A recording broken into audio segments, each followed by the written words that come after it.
Hello guys and gals. Got another shoot and talk video for you guys. For you guys that are newer to the channel and don't know, the shoot and talk videos are not really gun reviews per se, or even presentations. Just me talking with the GoPro on and talking about a particular gun. I do get some complaints about these videos.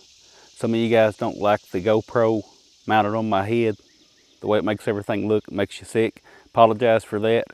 I am going to continue the series though, because a lot of people do give me some good feedback on it. So, you know, I understand that not every subscriber is going to like every video that I put out there. I just do my best to mix it up and keep everybody a little bit happy. So, you guys that follow my Facebook page, you already know what this video is going to be about. Talked about it the other day. This is an FNX 45. A coworker of mine brought this to me because it wouldn't fire. Could not get it to fire. It would, you know, the hammer and everything worked, but it wouldn't fire. Wasn't even getting a light primer strike. For some reason, the firing pin wasn't coming forward and striking the primer.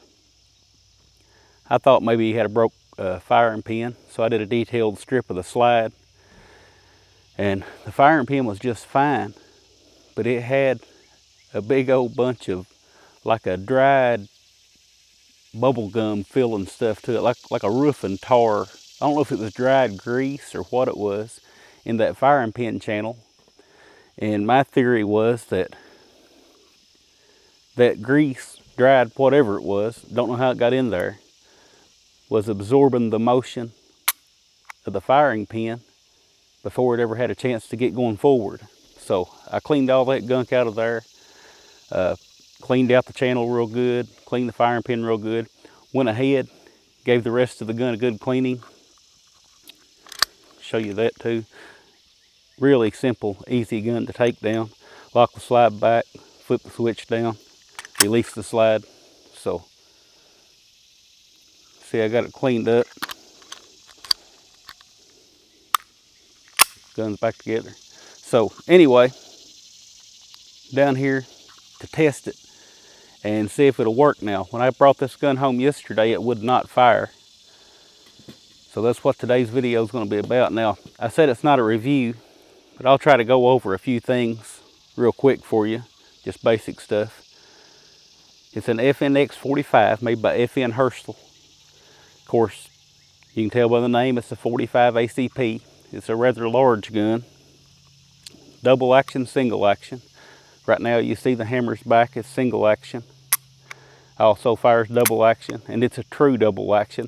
Double strike capability, or second strike capability I should say.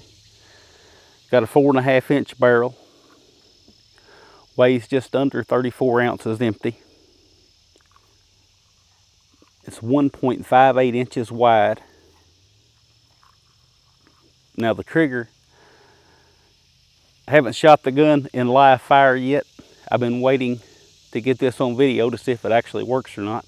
But the trigger feels pretty good. I scaled it with my Lyman scale, getting 4 pounds, let me see, yeah, 4 pounds, 5 ounces in single action, and 11 pound 2 ounces in double action. Now that may be off a little bit because my scale only goes to 12 pounds, and I had to get a couple of pulls before I got a decent measurement. So that's what I was getting on the Lyman scale. Of course, you got fixed 3-dot sights. The dots on these sights are wore out. They're supposed to be bright white, but they are kind of wore out. This gun's been carried a lot. Don't know how much it's been shot, but it's certainly been carried a lot. The slide and barrel both are made from stainless steel. Frame is polymer. Got fully ambidextrous controls. Mag can be released from either side. Safety can be operated from either side. Slide stop can be operated from either side. The only thing that's one side only is the takedown lever. So pretty handy if you're a southpaw. Got a 1913 spec Picatinny rail on the bottom. Mount any accessory you want to mount there. Magazines are steel, really, you know, really well-made magazines. 15 rounds, so it gives you 16 plus 1 in the gun. Now, if you live in a state where you can only have 10 rounds, I think they sell 10-round magazines as well, but actually ships with 3 magazines. That's pretty good these days. Got some aluminum case ammo I picked up just for this. My buddy sent me some of his ammo to try too. Just 230 grain ball ammo, brass case. This is 230 grain ball ammo with aluminum case. Whoa, if I can get loaded up here. I'm anxious to see if this gun will fire. I believe it will. I can now manually get the firing pin to protrude from its little hole there in the slide. So I think I might have took care of the issue. People, I get guns through the Buffalo range here a lot of different ways. I get loaners, I get you know, people drop me off stuff all the time to work on. I'm no gunsmith, let me be clear about that. But I can usually, I know my way around guns enough to know how they operate, and I can usually diagnose a problem for them, even if I can't fix it. I can tell them what it is. And if it's just something as simple as a replacement part, you know, I'll certainly do that for them. So people send me stuff all the time, and that's how I have this gun. I didn't get it in to keep for a couple weeks to do a review on, or a present. I like to call my videos presentations. Most of my videos aren't longevity reviews like some of the other guys do. Although I do have a few of those videos like that, and I really enjoy doing them, but most of mine are just simply presentations. So here's the big moment.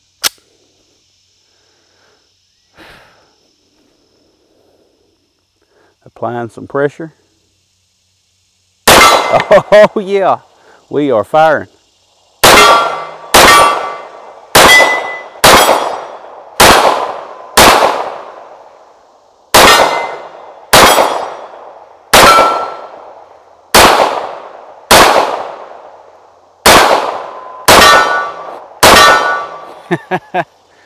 Yes, sir.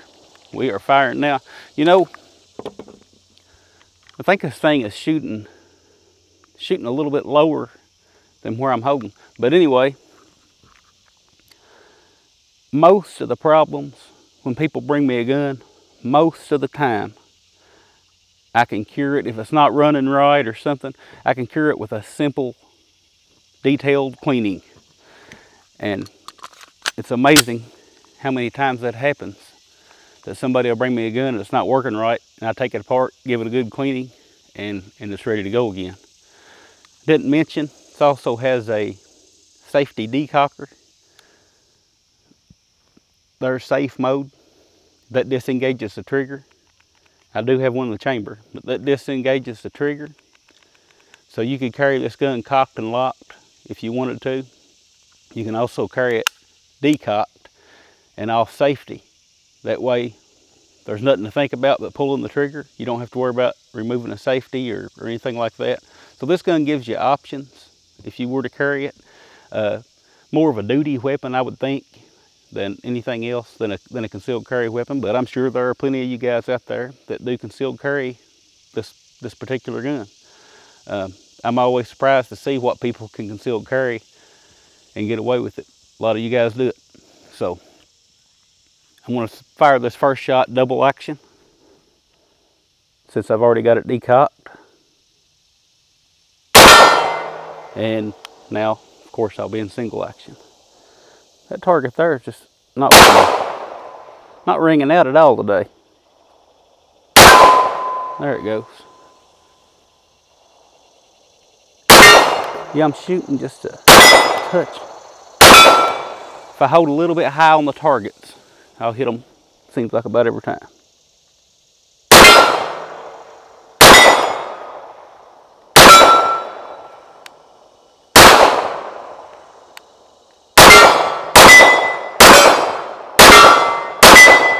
Man, recoil impulse is really sweet on this thing, which, you know, most 45s are. Just kind of a big gun like this, it's just more of a push in the hands than it is a snap. So, got to reload up. Now, you guys that have watched these shoot and talk videos before, I do very little editing on these videos, so try to load these magazines quick as I can so I don't have to do any editing.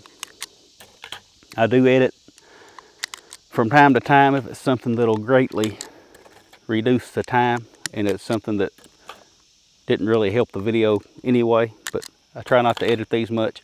These are my videos, these are for me. Normally I'm in front of the camera, gotta keep eye contact with the camera and show you guys what I'm talking about. With this GoPro on my head, all the pressure's off, you know.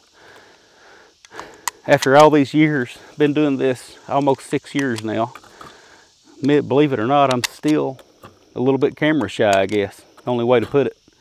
I get that camera turned on and I'm looking at dead in the lens and I'm at a loss for words. I have to, really hard for me to think with that camera looking me down. These videos, on the other hand, you know, the camera's facing down range. I'm behind it. It's least stressful videos that I make are my shoot and talk series.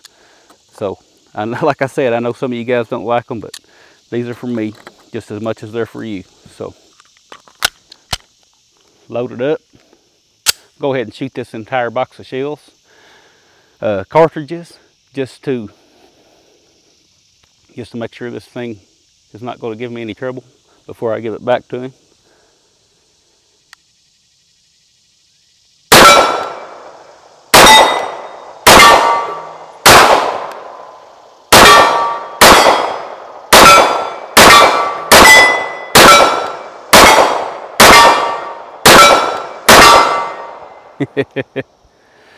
Good times and good fun right there. One more, well, I got one more magazine and then I've got a few more left after that. So let's see here. Tell you what, let's walk over to the creek bank here. I don't know how well you guys can see this. Let's make some mud fly.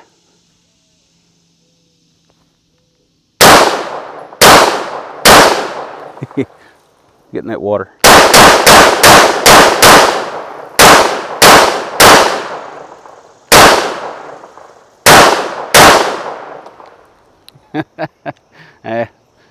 Something a little bit different. Looks like I got 6 rounds left.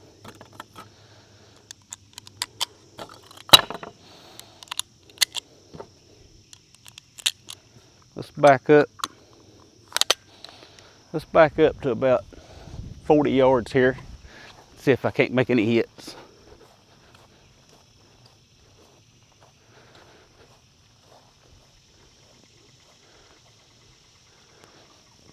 All right, back here by the bushes. 40 yards. FNX 45, Federal aluminum case ammo. Shouldn't be a problem. Oh yeah.